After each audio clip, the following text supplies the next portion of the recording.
Good day to everyone.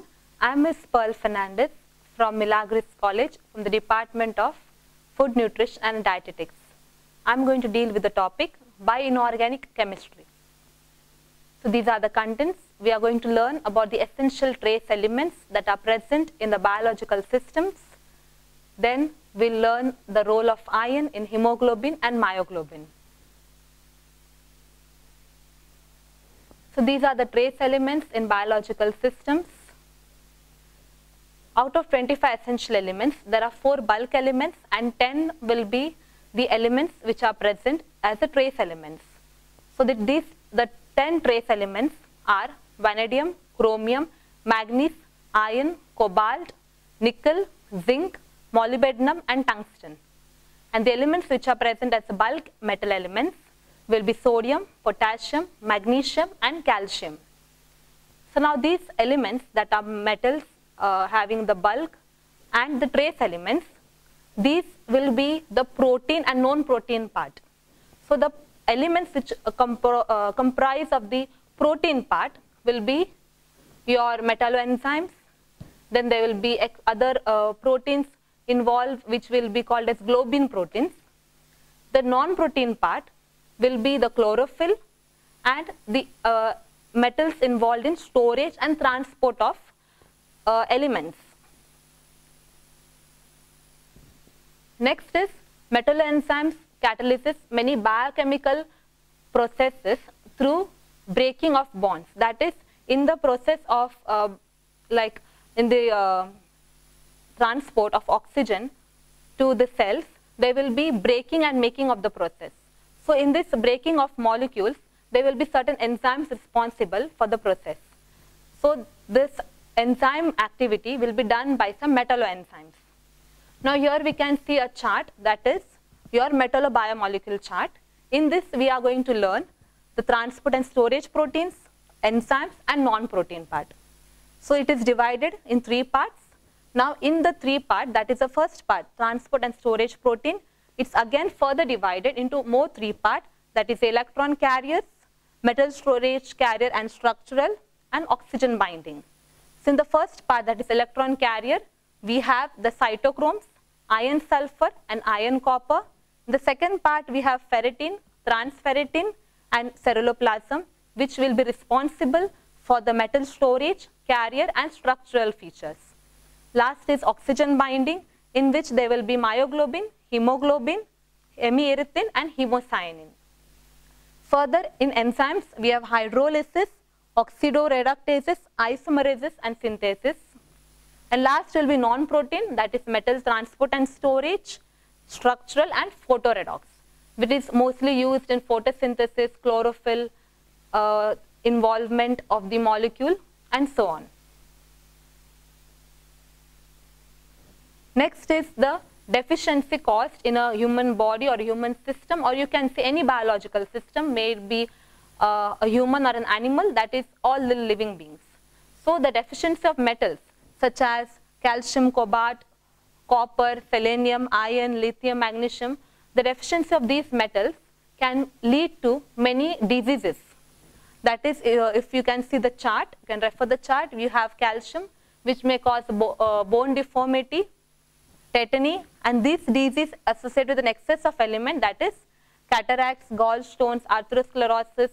Deficiency of iron, the iron which is very important element in a human biological system, deficiency of iron can cause anemia, that is loss of blood in the body, like there will be deficiency of blood, and the main element in blood is the iron.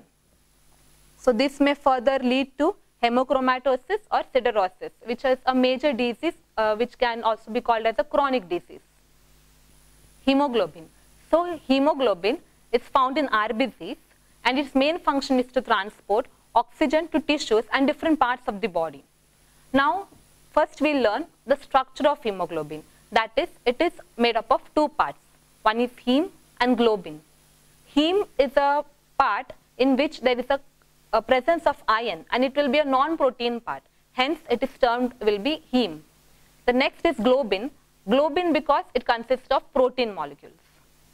Now how many protein molecules are present, that is how many globin molecules. So in the hemoglobin, there will be 4 globin molecules, which will be made up of 2 alpha and 2 beta molecules. Now these 2 alpha and 2 beta, if you see in the diagram present over here, you can see the alpha and beta molecules. They are subunits which are mentioned in red color, and the green color which is present in the diagram, the picture over here, you can see the green color is the presence of iron in the molecule. Now, what about heme? Okay, heme is in the porphyrin ring with central iron. Iron is the site of attachment with oxygen, and iron must be in ferrous state. Ferrous is the oxidation state of the iron, that is +2. As we all know that the elements, that is iron, okay, the metal which is present in the D block, which is also called as transition elements. So the iron will have a variable oxidation state, but for hemoglobin, the iron should be in the +2 oxidation state, in which will help it to bind with the oxygen molecule. So you can see, as it is mentioned over here, that iron should be in its ferrous state, that is in +2 oxidation state, to bind oxygen and form oxyhemoglobin. So when it forms the binding with the oxygen molecule, it will be in oxyhemoglobin state, and then it will be transport oxygen from the lungs to the tissues and various parts of the body. The next I have mentioned, that is the ferric state. In the ferric state, what happens is, it carries oxygen to different state, but here the iron is in +3 oxidation state. So +3 oxidation state, when it combines with your oxygen molecule, it will not form your oxyhemoglobin, but it will be methemoglobin, which is not requirement of the process, okay, for transporting oxygen from your lungs to different parts of the body. So hence, we will prefer only oxyhemoglobin and not methemoglobin, because methemoglobin will not help further process to carry on. So we studied that globin consists of 4 chains, that is 2 alpha and 2 beta. Same way, there are 4 heme groups, each attached to 1 globin chain. So one hemoglobin molecule will carry up to 4 oxygen molecules, and in this case, it will lead to your oxyhemoglobin. So 4 globin and 4 heme together will bind with each other and form the oxyhemoglobin. And then this oxyhemoglobin will help to transport oxygen from your lungs to different parts of the tissues and body system.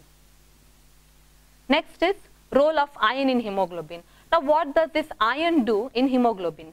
If you carefully observe the blood stain or the blood, it's not the red color which is seen, okay? If you see at the start, you can see that it's red in color, but then if you observe it very carefully down, or you can see the stain after a few hours, you may see it turns to brown color, because actually if you observe the blood, it is not the red, but it is the color which is present, that is brown. And this brown color comes from the metal, that is iron. Role of iron in hemoglobin. As we know, when the iron present in the environment and gets oxidizes, it forms, it is in brown in color, and hence when the oxyhemoglobin is present in the blood will look brown in color. That is due to presence of iron. Now the main role of iron in hemoglobin is the oxygen transport from your lungs to the tissues and different parts of the body, as I told earlier. And this whole process is due to the presence of iron, which is very important metal in your hemoglobin. So iron is an important component of hemoglobin, the substance in red blood cells that carries oxygen from our lungs and transport it to throughout the body, tissues, and maintains the body functions.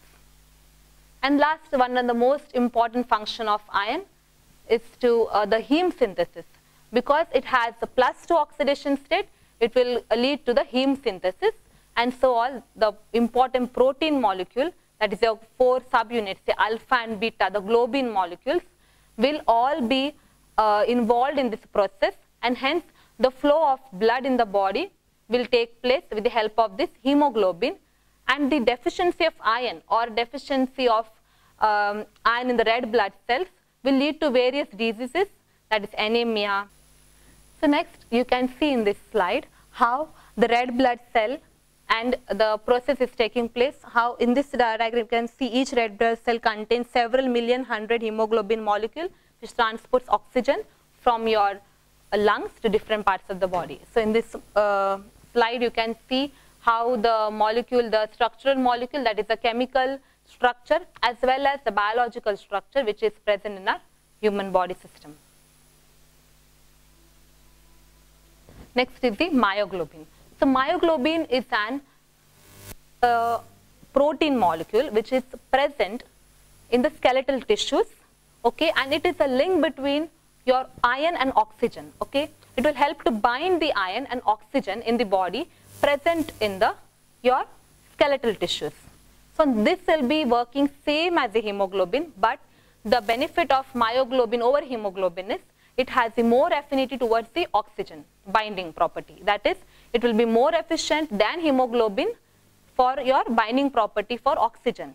Even myoglobin will contain iron, and even the iron in myoglobin will be in +2 oxidation state.